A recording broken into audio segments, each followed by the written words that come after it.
Okay, so this is Excel project 1.4 from chapter 1. It's actually pretty easy. I did practice this one, and the first time I did it, I got 100%. So hopefully I'll get 100% the second time through. We shall see.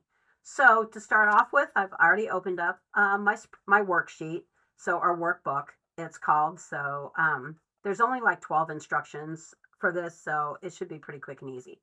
So in instruction 3, it wants us to apply the office theme. So what a theme does is gives like font styles and that kind of thing. It just kind of sets the overall look. It's easier than going in and setting characteristics individually. So to do the theme, all you do is go to page layout, and then themes is right over here to the left. And office happens to be the very first one. So we're just going to set that, and you can kind of see things adjusted a little bit, the fonts changed and that kind of thing. Okay, so the next thing it wants us to do is to edit the title in cell A2. So you can see up here that our cursor is currently in set for A1. You can tell there's a cell locator box up here in the upper left. So that's cell 1, but we are A1, but we actually want A2. And we're going to change this to read first period sales by department. So rather than type everything, I'm just going to double click at the end of that statement, backspace, and then just type in the word department. Okay, and then I usually will click off just so I make sure I don't make any changes in a cell accidentally. Okay, the next thing it wants us to do is to edit the value in cell D6 to 1950. So we're going to find column D and just go down till we see 6. And then you want to verify in your cell locator that you are in the correct cell, D6. So it wants us to change that to 1950. So then again, I'm going to click off just to make sure I don't start typing and get something in the wrong space. Okay, now this unmerge and reformat data was a little weird because they're already merged, but I just went with it for the most part, and it seemed to work out okay. So I just selected cells A1 and A2, and then it says click merge and center. So that's on the home tab, home, and then merge and center is right here. So when I do that, it actually unmerges them, which ends up being fine. So don't worry about it. I thought it might cause me a problem with grading, but in the end it did not. So don't worry. I don't know exactly if there was an error somewhere in the document or what, but just roll with it. You'll be fine. So then it says to click unmerge cells, which I'm going to go ahead and do. I'm going to go ahead and do that. So I just choose this little down arrow and then choose unmerge cells. And it really makes no change whatsoever because this merge is like a toggle. So if I click merge and center, it'll merge and center. And if I click it again, it'll unmerge them, that kind of thing. So at any rate, just do what it says and don't worry about if it makes a change actually. Okay, so now we're on 5C, or 5D, I mean, and it says click align left. So we're still in A1 and 2. And now it wants us to align left, which is this little icon right here. Hold on, let me click out, get those selected again. And you can see it'll say left align or align left. Okay, so we're going to choose that. It just keeps them to the left again. Doesn't make any change, but I'm just going with it. Then it wants us to change the font size to 16. So I still have those two cells selected. I'm going to go up here and choose 16.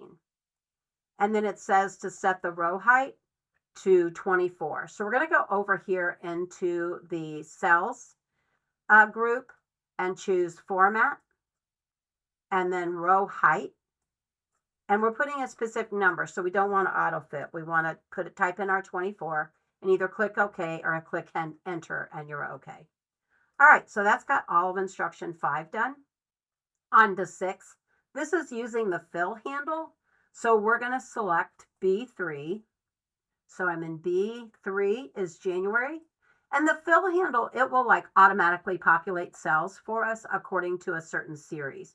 And Excel interprets what the series is. So right now I have the month January selected. So when I use the fill handle is this little square in the lower right-hand corner, and it kind of changes to this cross when I highlight on it. So you want to press your left mouse button down and then drag across. And it says to go to let's see, select cell. I'm trying to get where I am. Okay, to column E. Okay, and so it automatically fills in January, February, March, April. So it assumed because I was in January, that's the series I wanted.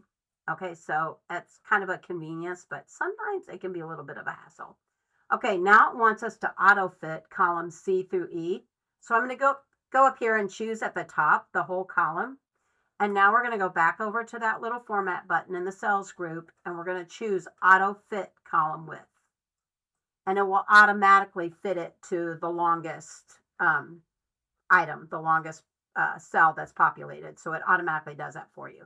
Again, I always click off before I start something new just to make sure, because it's easy. This is a short little worksheet, but it's easy to get lost if you have something major. So always make sure you're starting kind of fresh. Okay, now it wants us to use, we're in instruction 7, the auto sum button and the fill handle to calculate values. So it says to select cell F4. There is no value in there right now, but we're going to select that. And double click the auto sum button, and it tells us that's in the home tab, the editing group. So it's over here on the home tab, editing group, and here's auto sum. So we're going to double click that. And what it does is it automatically totals the numerical cells that are adjacent to it. So it automatically took cells B through E4 and added them together. And then, and this tells us the result should be 13,300, which it is. Okay, now we're going to double click the fill pointer for cell F4. So we're in cell F4, so we're going to double click it. And this is going to copy the function to cells F5 to F18. So now it's actually going to move down when I double click this. If I get right on it, hang on, I got to be on that cross. There we go. And see, it automatically filled all that in. Okay. So at any rate, it wanted it to go from cell, yes, F4 to F18. Okay. Now it wants us to select cell G4. So we're going over one. Click the auto sum button. It's on the home tab, the editing group again, right where we were. But now we're going to click on this little down arrow here to get some other options. And one of them is max. So we want to find what was the maximum, our max, the month we had the best sales in, or whatever, what the maximum monthly sales was. So we're going to hit that max. And then it only wants us to choose B4 through E4.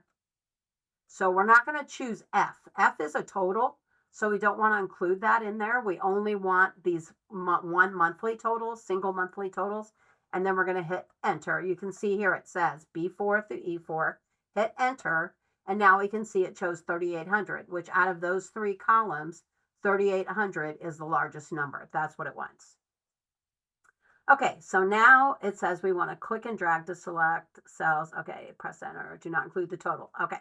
So now we are on instruction 7F, and it says select cell H4 right here, and we're going to do the minimum. So we're going to go back to our auto sum over here in the editing group, click on that little down arrow and choose minimum.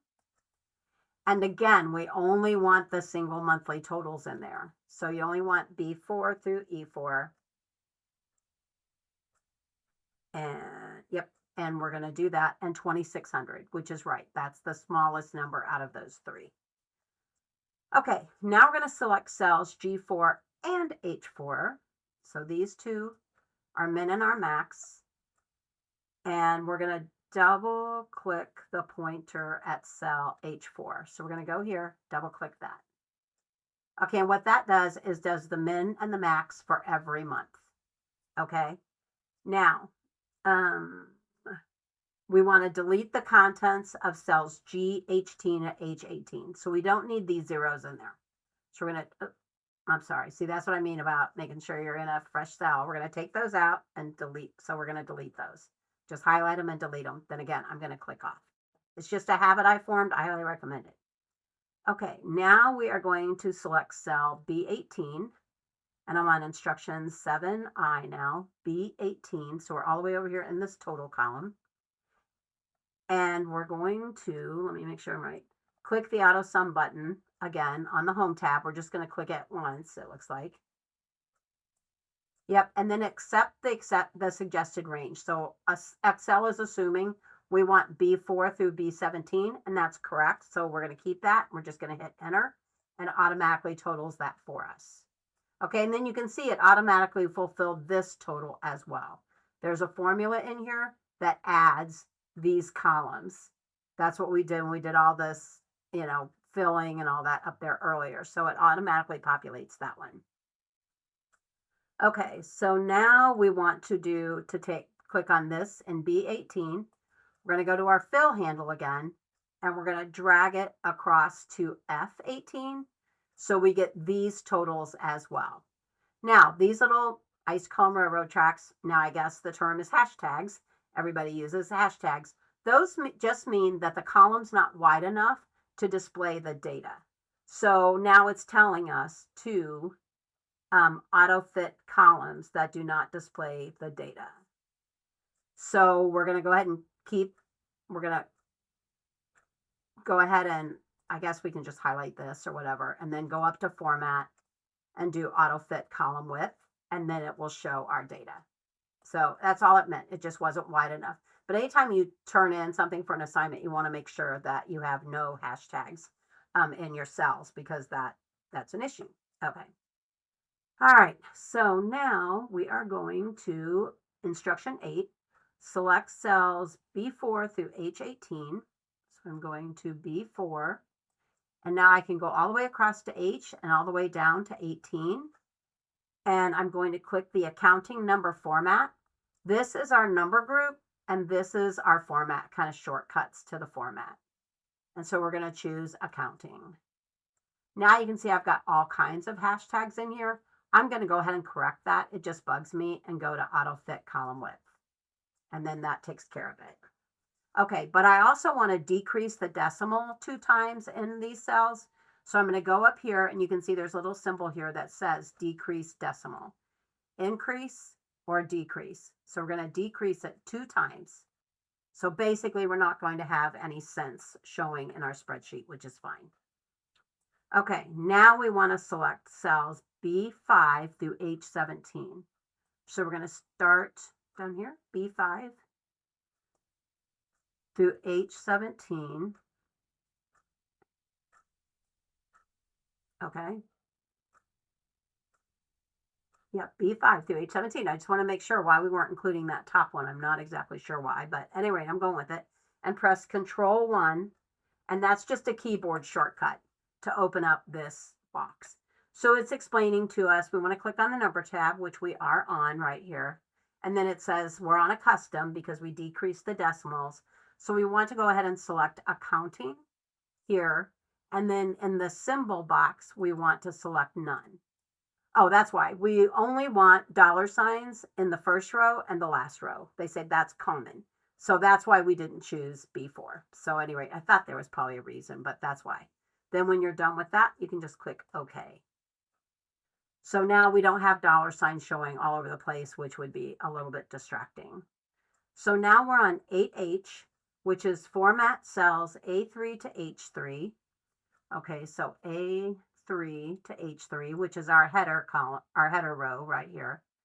And we're going to do bold center. I keep losing my place. So here's the symbol for bold, the shortcut, and then center is right here. So now they are centered and bolded. And now we also want to apply borders, all borders to cells A3 through H18. So we're going to go here, all the way over to H, and all the way down. And then our border command is right here. So we're going to do all borders. And now we get our nice little frame there for each of our cells. Makes it easier to read. Okay, now we're going to insert a blank row at row 3. So all you have to do is just click on the number. Oops, we only want row 3. Click on the number, then right click and choose insert. And it puts a blank row above, kind of above where you were. So now we have a blank row at row 3. And we're going to choose row 4 then. And we're going to increase the height of that row to 18. Nope, we're not. We're going to increase it to, 18. Okay, 18. So I just type in the 18 and I click OK. All I did, I have the row highlighted. I go to Format, Row Height, and then type in 18. That's it. Okay. So there we have it. Now we select cells A2 to H2. So that's this one up here, A2, all the way over to H2. And we're going to put a thick bottom border. So we go back to our border command, hit the little drop down arrow, and there's an option for thick bottom border right here. So it's just kind of set it apart. So we've got that nice border there. Okay, now it wants to right align cell A19, which is our total, just this one cell. So we're going to highlight A19, and then we're going to right align, which is right up here. And there we go. Okay, now we are going to increase the row height of row 19. So this row right here, so I'm going to click on the number to highlight the whole row. And we're going to increase that row height also to 18. So I'm just going to type in 18. You click OK or just hit enter.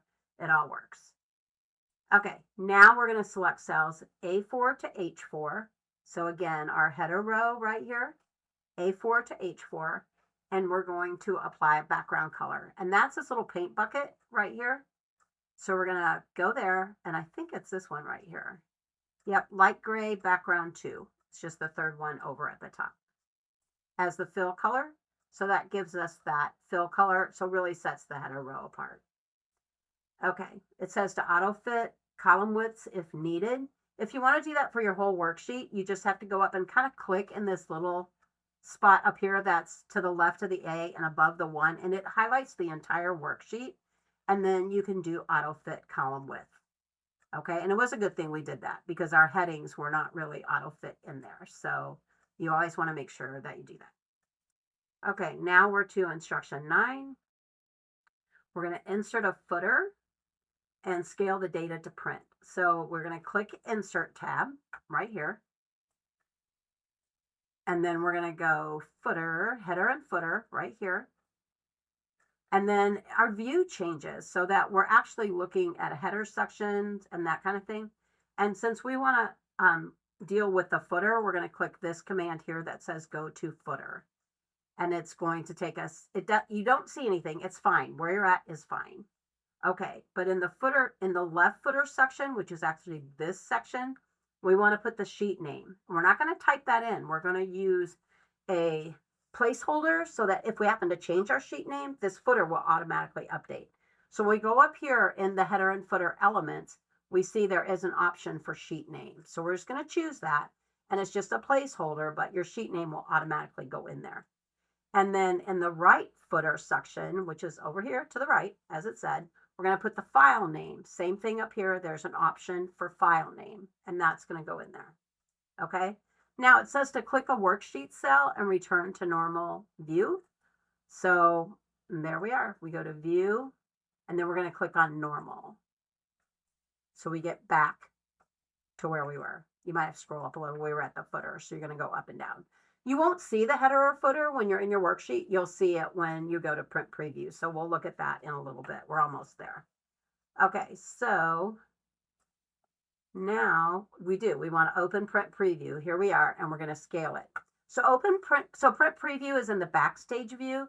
The backstage view is what you see when you click on the file tab. So we're going to click on that, and here's our backstage view. So we're going to go to print.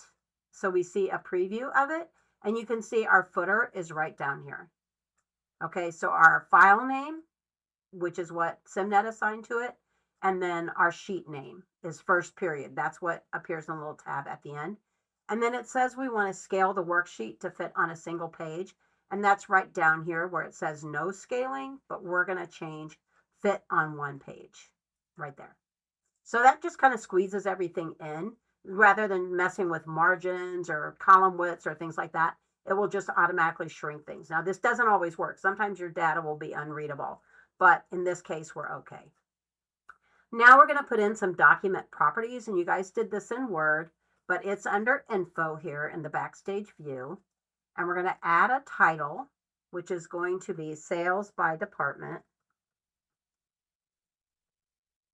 And then we're also going to add a status, and we don't see that here right now. So we have to click on show all properties so we get more options. And then here's status right here. And that is going to be first draft. Okay, and then once we get that done, we're going to save it. So I'm just going to save it. And there we have it. Now I've got my worksheet. Now it's time to roll the drums, have a drum roll, and try to submit. So I do want to show you just to prove to you that I did get a 100% the first time I did this. So now we're going to see what happens if I made any mistakes as I was showing it to you. So this should be my most recent file. So I'm going to go ahead and submit it. Yes, submit the file. And hopefully, here we go. Drum roll. I didn't miss anything. We shall see. Oh, I did. Oh, I missed a half a point. Where did I miss that half point this time? Right here. Select B18, drag to F18. Ignore the autofill options button. Okay, so somewhere along the road, I don't know, I missed something. Select cell B18. Drag the fill filter. I thought I did that, but maybe I didn't. But B18. Okay, let me get my directions back here where I can see them. And what did I do wrong? And it's so important that you look at this report and go back and do make the changes, number one, so that you learn. And number two, okay, cell F19 in worksheet, first period has formula sum B instead of F5 to F18. Select spell B18 and drag to F18. What? That's not right. 7J, select B18. Home and accept the suggested range. So I did that. 18 and drag its fill pointer to cell F18. Ignore the autofill options button. Cell F19 worksheet first period has formula sum. Cell F19. So down here. So that has B19 instead of F5 to F18. So somewhere or another, I screwed this up. So I'm going to auto sum. This is what I wanted. That's not what I wanted. So anyway, so I did. When you go here, you can see what your formula is. This is good thing for me to show you anyway. In the formula bar, you can see what your formula was. Let me go back. Because my feedback was telling me that my formula was adding B19 to E19. So somehow or another, I got these and added these instead of that. I probably went too far when I did my fill handle. I went too far. So this is not correct. So I wanted F5 to F18, which is adding it down. So instead, I just went here, clicked my auto sum button, which chose these. That's what I want, F5 to F18. I accepted it, and there we go. So now I'm going to save it, and I'm going to submit it again, and then I should get this right. So I did it right the first time. I just missed it the second time.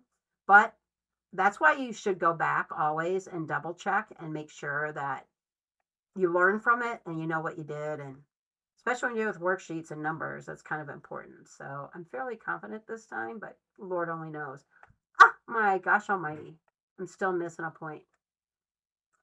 So you know I live your pain. A19 does not have any fill colors. So apparently when I did that, I took my fill color out. Bummer. So that caused me to miss a half a point. And then my bold went away too on all of this. So I screwed that up. But I'm going to let it go for now. I'm not going to continue to take up more of your time with my corrections. So just know I feel your pain. Okay. But otherwise, you should get the general gist, and hopefully you guys will do 100% as well. All right. Thanks a lot. See you next time. Bye.